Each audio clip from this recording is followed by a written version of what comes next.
Hello guys, welcome to audio books gallery. स्वागत है आपका। मेरा नाम है नीरज सिंह। मैं हूं आपका होस्ट और नरेटर। दोस्तों, आज मैं आप लोगों के लिए लेकर आया हूं Anglo Indian writer Ruskin bond की पुस्तक रस्टी के कारनामे का पहला अध्याय। इसका नाम है दादी की अद्भुत रसोई। दोस्तों, ये बुक 1995 में इंग्लिश में पब्लिश हुई थी और इसका हिंदी अनुवाद किया था द्रोणवीर कोहली जी ने।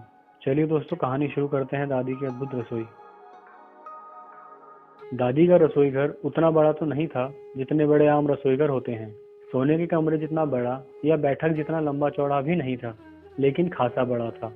और उसके साथ लगा हुआ रसोई भंडारगृह भी था। दादी का रसोई घर इस दृष्टि से अद्भुत था कि उसमें ढेर सारी चीजें बनती थी। खाने पीने के बढ़िया और स्वादिष्ट व्यंजन जैसे कबाब, सालन, चॉकलेट वाली मिठाई और चीनिया बादाम वाली टॉफी, मीठी चटनियाँ और अचार मुरब्बे, गुलाब जामुन, गोश्त की कचौरी और समोसे, सेब के समोसे, मसालेदार टर्की, मसालेदार मुर्गी, भरवा बैंगन और मसालेदार मुर्गी वाला भरवा हैम। भोजन बनाने में दुनिया में दादी का कोई मुकाबला नहीं था। जिस शहर में हम रहते थे उसका नाम देहरादून था। यह आज भी है, मगर आज़ादी के बाद यह शहर बहुत फैल गया है और यहाँ की हलचल और भीड़ भाड़ भी बढ़ गई है।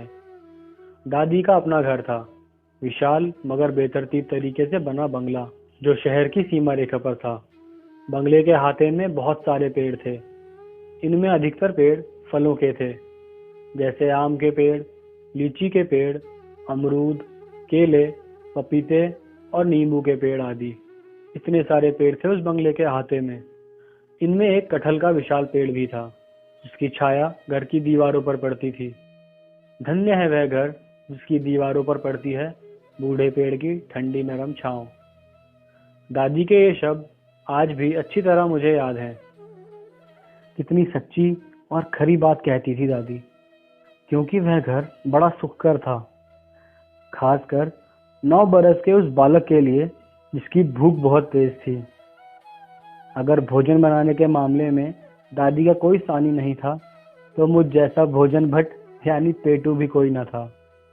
मैं इस नाते भाग्यशाली था कि हर बच्चे की ऐसी दादी नहीं होती जो किसी फरिश्ते की तरह पाक विद्या में निपुण हो, बशर्ते कि फरिश्ते भी रसोई वगैरह बनाते हों। हर साल जब जाड़ों में मैं बोर्डिंग स्कूल से घर लौटता तो असम में अपने माता पिता के साथ छुट्टियां बिताने से पहले कम से कम 1 महीने के लिए मैं दादी के यहाँ चला आता था। असम में मेरे पिता एक चाय बागान के मैनेजर थे। बेशक चाय बागान में भी मौज मस्ती रहती थी, लेकिन मेरे माता पिता ने कभी अपने हाथों से रसोई नहीं बनाई। उन्होंने इस काम के लिए एक खानसामा रखा हुआ था जो मटन करी तो अच्छी बनाता था, मगर इसके अलावा और कुछ बनाना उसे नहीं आता था। रात को भी भोजन में वही गोश्त मिले तो रोटी गले से नीचे नहीं उतरती। खासकर उस लड़के को बार बार वही गोश्त कैसे अच्छा लग सकता था जिसकी जीभ को भांति भांति के व्यंजनों का चस्का लग चुका हो। इसीलिए आधी छुट्टियां बिताने के लिए मैं हमेशा दादी के घर जाने को उत्सुक रहता था। दादी भी मुझे देखते ही खिल उठती थी, क्योंकि ज्यादातर वक्त दादी अकेली रहती थी। भले ही एकदम अकेली नहीं होती थी, उनका एक माली था जिसका नाम कांत था। वह आउट हाउस यानी नौकरों चाकरों के बने क्वार्टरों में रहता था। माली का एक बेटा भी था जिसका नाम मोहन था। मोहन मेरी ही उम्र का था।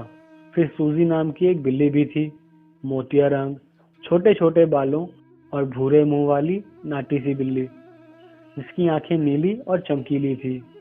और फिर शंकर जाति का एक कुत्ता भी था जिसे सब क्रेजी कहकर पुकारते थे। उसका यह नाम इसलिए रखा गया था क्योंकि वह घर के चारों ओर चक्कर लगाता रहता था। इसके अलावा वहाँ एक कैन काका भी थे, दादी के भतीजे। जब कभी कैन काका की नौकरी छूट जाती, और ऐसा अक्सर होता रहता था, या जब भी मेरी दादी के हाथों के बने पकवान उड़ाने को उनकी तबीयत मचलती, वह झट उनके यहाँ आ दमकते थे। इस तरह सच्चाई यह थी कि दादी कभी अकेली नहीं रही। फिर भी वह मुझे देखते ही खिल उठती थी। हमेशा कहती, सिर्फ अपने लिए खाना पकाने में मेरा जी नहीं लगता, कोई तो हो जिसके लिए पकाऊं। हालांकि दादी की बिल्ली, दादी का कुत्ता, यहाँ तक कि कैन काका भी अक्सर दादी के पकवानों का रस लेते थे, मगर अच्छे रसोइये की हमेशा यह इच्छा होती है कि वह किसी लड़के को पास बिठाकर खिलाए पिलाए, क्योंकि लड़के बड़े जीवट वाले होते हैं और नए से नए पकवानों को भी चखने और आजमाने को तैयार रहते हैं। दादी जब कोई नई चीज बनाकर मेरे लिए परोसती तो मेरी राय और प्रतिक्रिया जानने को भी उत्सुक रहती, और फिर मैं जो कुछ कहता उसे एक कॉपी में नोट कर लेती। मेरी ये बातें तब बड़ी उपयोगी साबित होती जब दादी वही चीज किसी दूसरे को परोसती। अच्छी लगी? मैं कुछ और खा चुकता तो दादी पूछती, हाँ दादी। मीठी है ना? हाँ दादी। बहुत मीठी तो नहीं है ना? नहीं दादी। और लोगे? हाँ लूंगा दादी। ठीक है, पहले यह खा लो। तंदूरी बतख। तंदूरी बतख बनाने में दादी को महारत हासिल थी। पहली बार जब मैंने दादी के यहाँ तंदूरी बतख खाई तो कैन काका भी वहाँ जमे हुए थे। रेलवे में गार्ड की उनकी नौकरी उन्हीं दिनों छूटी थी और अगली नौकरी की तलाश में उन्होंने दादी के यहाँ डेरा डाल रखा था। कैन काका वहाँ जितने दिन टिक सकते टिके रहते और तब तक नहीं टलते जब तक दादी पादरी दास के बच्चों के स्कूल में उन्हें असिस्टेंट मास्टर की नौकरी दिलवाने को नहीं कहती।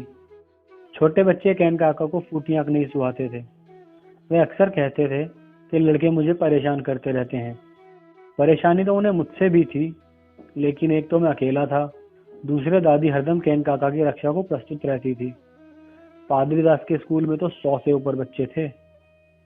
वैसे तो कैन काका भी पूरे भोजन भर थे और मेरी ही तरह स्वादिष्ट चीजें गपागप खाते थे, किंतु दादी के हाथों की बनी रसोई की तारीफ कभी नहीं करते थे।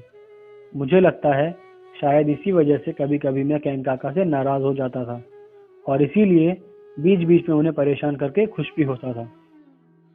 कैन काका ने तंदूरी बतख की तरफ नजर डाली तो उनकी ऐनक खिसकती हुई नाक के कोर पर आ टिकी। वही बतख नहीं आंटी? क्या मतलब वही बतख? दादी कहती, पिछले महीने तू आया था, तब से तो तूने बतख नहीं खाई। मेरा कहने का मतलब था मैं आंटी। कैन काका कहते कि आपसे तो किस्म किस्म की चीजों की उम्मीद रहती है ना। इसके बावजूद कैन काका ने 2 बार अपनी प्लेट भरकर खाई और जब तक मैं हाथ बढ़ाता वह अधिकांश बतख डकार चुके थे। मुझे और कुछ नहीं सूझा तो मैंने सारी की सारी सेब की सॉस अपनी प्लेट में उड़ेल ली। कैन काका जानते थे कि मुझे तंदूरी बतख अच्छी लगती है और मैं भी जानता था कि कैन काका दादी की बनाई सेब की सॉस के दीवाने हैं। बस पलड़ा बराबर हो गया। अपने माता पिता के पास कब जा रहा है तू? मुरब्बे पर हाथ साफ करते हुए कैन काका ने आशा भरी दृष्टि से मेरी ओर देखा। शायद इस साल मैं उनके पास ना जाऊं, मैंने कहा और साथ ही जोड़ दिया, और काका आपको दूसरी नौकरी कब मिल रही है? ओह, सोचता हूँ अभी 1-2 महीने आराम करूं। बर्तन वगैरह धोने पोंछने में मैं दादी और आया की खुशी खुशी मदद करता था। जब हम इस काम में व्यस्त होते तो कैन काका बरामदे में लेटे झपकी लेते या रेडियो पर नृत्य संगीत सुनते रहते। कैन काका तुझे कैसे लगते हैं? एक दिन दादी ने कैन काका की प्लेट की हड्डियां कुत्ते के कटोरे में डालते हुए मुझसे पूछा। काश वह किसी और के अंकल होते, मैंने कहा। हट, इतने बुरे तो नहीं हैं। हाँ, थोड़े खपती जरूर हैं। खपती क्या होता है दादी? यानी थोड़े झक्की किस्म के, क्रेजी। लेकिन हमारा क्रेजी कम से कम घर के इर्द गिर्द दौड़ता भागता तो है, मैंने कहा। लेकिन कैन काका को दौड़ते हुए मैंने कभी नहीं देखा। लेकिन एक दिन मैंने यह दृश्य भी देख लिया। मोहन और मैं दोनों आम के पेड़ के नीचे कंचे खेल रहे थे, तभी चकित होकर क्या देखते हैं कि कैन काका आहते में दौड़े चले आ रहे हैं और शहद की मक्खियों का झुंड उनके पीछे पड़ा है। हुआ यह था कि कैन काका सेमल के पेड़ के नीचे खड़े सिगरेट पी रहे थे। उनके एकदम ऊपर मधुमक्खियों का छत्ता था। सिगरेट के धुएं के गुबार से मक्खियां भड़की और कैन काका पर टूट पड़ी।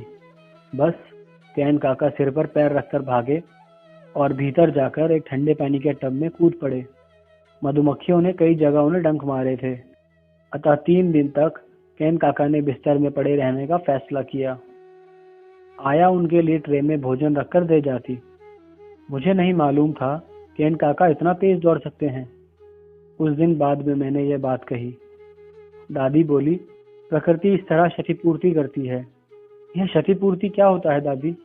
क्षतिपूर्ति यानी किसी चीज की कमी पूरी करना या कसर निकालना।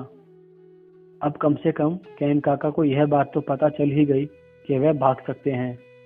क्यों, है ना अद्भुत बात। कहानी सुनने के लिए शुक्रिया दोस्तों। आशा करता हूँ आपको कहानी पसंद आई होगी। अगर कहानी पसंद आई तो वीडियो को लाइक करें और शेयर करें। कमेंट करके मुझे बताएं कि आपको कहानी कैसी लगी और आपके घर में भी कोई ऐसे ही रिश्तेदार हैं या नहीं।